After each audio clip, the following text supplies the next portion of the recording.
Nazmus Sadat from Bangladesh.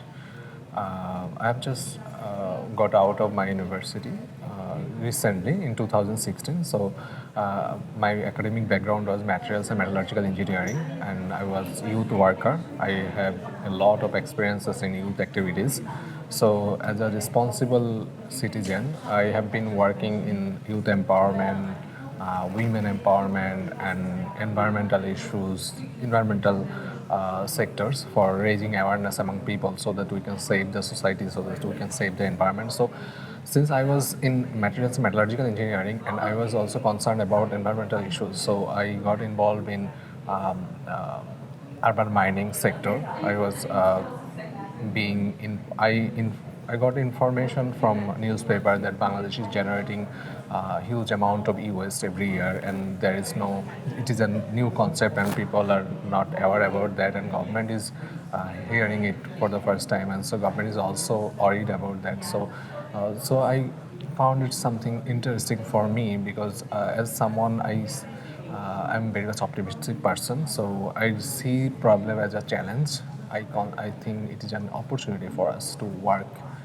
So because every problem has its another side that is an opportunity. So I took that opportunity.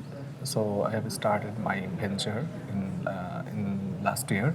So we are working in our organization that is to handle the e-waste of Bangladesh, to tackle the e-waste generated in our country, and our plan is to recycle all the e-waste we generate in the country.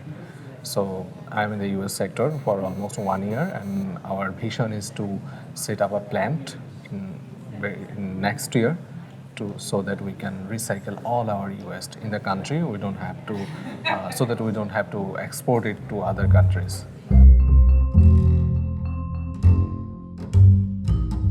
Since it is a new concept, I mean, people are aware of solid waste. They know the waste, organic waste is generated daily, but e-waste is something they don't know. What does E means?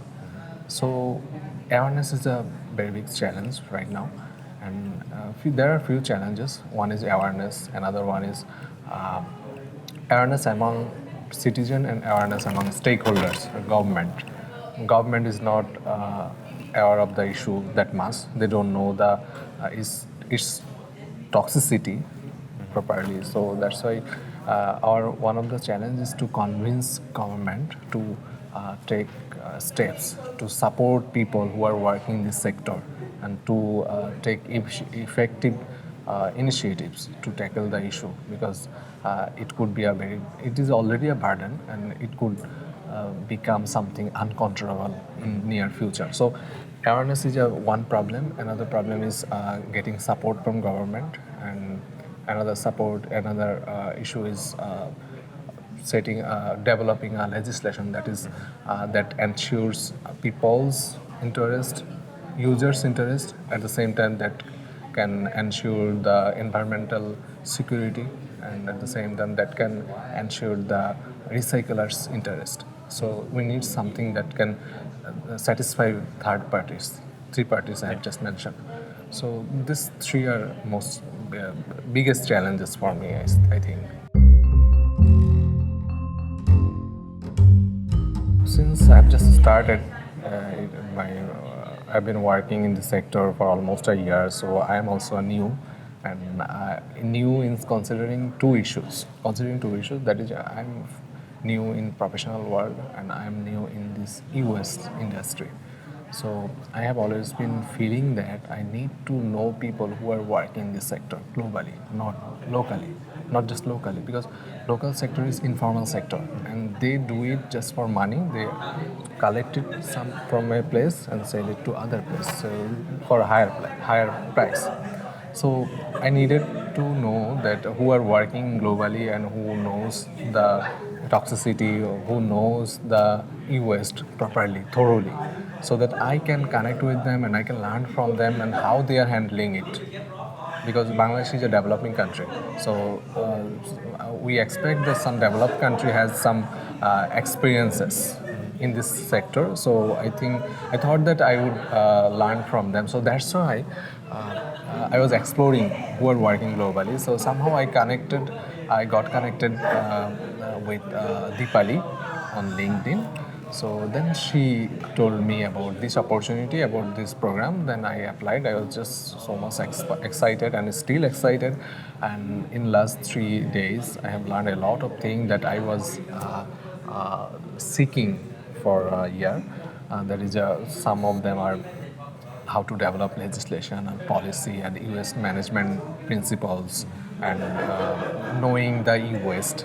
Although I am from engineering background, I studied metallurgy. I know the extraction to some extent, but still I need to know the hazardous issues and non-hazardous issues. I need to separate them. I need to know the what contents are in the e-waste, what contents are in the uh, devices, electronic and electrical devices. So far till today, I have learned legislation, how to develop legislation, how to manage the e-waste with principles, with ensuring all the requirements we need to save for environmental interest. And another one is we learned about the e-waste. What do they have toxic or untoxic? So it's exciting. I am still looking forward to today and what is remaining and tomorrow. So I think it will be exciting. And one interesting thing is that another thing that I have not mentioned yet, that is the connection I got here. People in the different countries who are already working in this sector, they know it well, and I have connected with them. So I think it will benefit me a lot to develop myself as an entrepreneur and develop myself as a recycler in future.